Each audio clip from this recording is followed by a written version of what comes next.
কিছুদিন আগেও বাংলাদেশের বড় দাদা ছিল ভারত। তো রিসেন্টলি এই জায়গাটা পাকিস্তান নিতে চাইছে, মানে পাকিস্তান সেরা বড় দাদার মতন একটা ভাব চরিত্র নিতে চাইছে।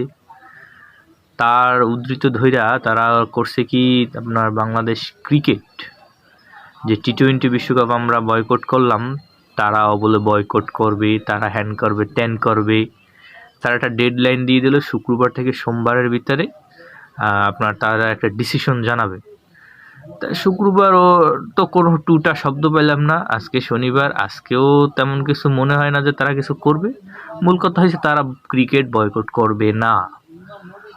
তারা যে ভারতের সাথে ম্যাচ বয়কট করবে তেমনও মনে হচ্ছে না, কারণ হচ্ছে তাদের মনের ভিতরে একটা ভয় ঢুকে গেছে যে আইসিসি তাদেরকে নিষিদ্ধ করে দেয় নাকি। মানে তারা আমাদের পক্ষ কি নেবে, তাদের অবস্থাই তো খারাপ। মানে কি আর বলবো, সবাই বড় দাদা হতে চায়, কিন্তু দাদার কর্তব্য পালন করতে কেউই চায় না। ঠিক আছে, মানে তারা শুধু নিবে, দিবে না।